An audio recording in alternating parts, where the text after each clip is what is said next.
So one of the things that I've learned from your club is this kind of interesting thing where we've talked a lot about transparency in our dialogues.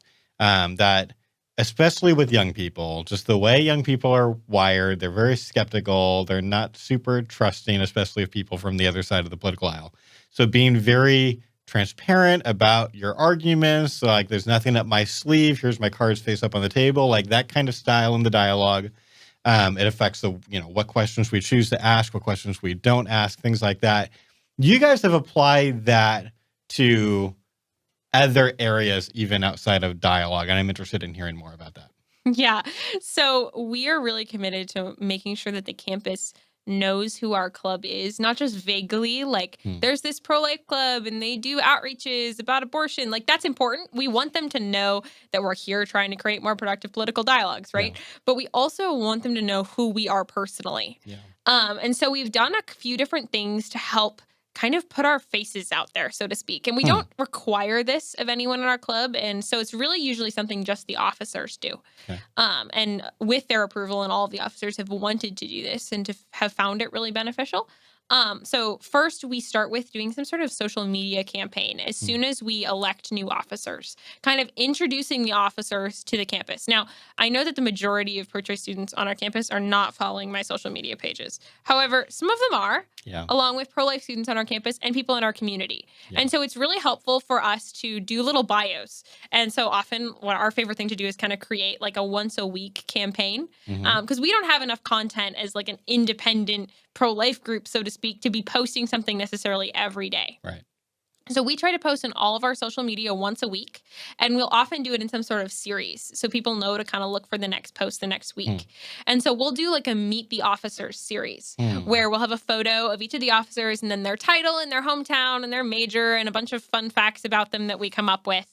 And we'll post that every week. So and I imagine this is a nice looking photo. Yes. Professional. Yes. Or a fun photo. Sometimes it depends. We'll do different things with different vibes. Like you could talk about what you did this summer. And so you might have a photo from your trip of like you on the beach. And then there's a thing about how you like beaches. I don't know. But like you make it really personable and really like this is a normal person. Yeah. And I recognize them when I see them around campus. And I just get to know a little bit about them. You're humanizing yourself. Exactly. We're trying to humanize ourselves. Yeah. And this past year, because of COVID, we did something pretty bold that we'd never tried doing before. We decided to do a hallway display, which is one of our favorite things to do at Students for Life itself. We love doing hallway displays. We do them all the time on like our big things. We do outreach and we do hallway displays. And often we do them at the same time. And it's really cool because then people see our display and come talk to us about it. Right. But we decided to do a display at the beginning of the year with my face and Meredith, my co-president's face, ginormous on a wall. Huh. So because we couldn't have any sort of student organizations fair that was in person, we had like this online thing that no one showed up to. And so recruiting freshmen was super hard. And we wanted to figure out also how to like let the pro-choice freshmen know we're here and know what we do. And just kind of continue the momentum we already had of humanizing our club and helping people to respect us and get to know us and what we're about. And so we decided to do a like Meet Students for Life at St. Olaf hallway display. And so we had, we have this ginormous hallway, and each of these huge windows is dedicated to a different part of our club. And so we talked about, this is outreach. This is what we do. This is why we do it. We had another one of like, this is our mission statement. We had another one like about the Northfield Women's Center, which is our local pregnancy resource center. And it's like, we partner with them. This is the ways that we do it. This is why they're awesome. Yeah. And then we had one whole window all about me and one whole window all about my co-president Meredith. And we like got our faces printed on giant posters and like had fun facts about ourselves. And like, it was insane. It was actually really weird to walk through this hallway all week and like see my face on a wall. I'm gonna need to see pictures of this.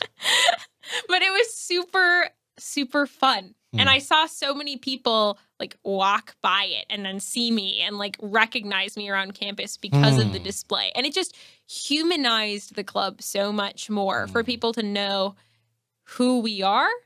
And that we're friendly and non-threatening. We want to be out in the community, and we want people to see us as being like them. Looking college back, students. Do you wish that you had done that display in the first year? Yes, absolutely. I totally do. I mean, I think it would have been more risky in the first year. Like, there was still part of me that was afraid to put my face on a wall of like what might happen. Because we get vandalism so rarely now. Right. But like, if it was going to happen, I was like, there could be some really interesting things that happen to my giant face on this wall. Right. Like, I don't know if I'm... Yeah, that's a good point. Nothing happened. And that's something that Meredith and I talked a lot about. We're the two that did it as the co-presidents. We didn't want to make all of our officers do it. Right. So the two of us did it, and we had a long conversation about, well, are we comfortable with that? Yeah. And certainly I would have quite a case to make to administration if something did happen to my face. Right. But we were both, willing and able to do it, and nothing ended up happening. Yeah. We had no vandalism on that entire display that whole week it was up. But I'm not sure that would have been the case had we done it the first year. Yeah. So looking back, I do think it would have been beneficial to do. I think it would have been riskier. Yeah. But I do think it would have been beneficial. Maybe second year. I don't know. We did it third year, right? So, yeah. But I think it was really helpful in just being transparent about who we are and what we do, what we're like, and just humanizes us, which I think is really needed. You're not just pro-life avatars, you're musicians, and you have pets, and it's like all of those different things. Exactly. I think it's really valuable. And also, but I also like that you also had stuff talking about, we do outreach. Here's why we do outreach. Like just making it crystal clear for anyone who still has not stopped to talk to you guys after 3 years of, multiple outreaches a month or whatever. Like, here's why we're doing this. And I could imagine there being some students to see that are like, oh, well then maybe I will stop next time I see them. Like, I just think that like it's a transparency about like, here's our values, here's our motivations, here's what we're doing. It just seems like there's no loss there. It's all win.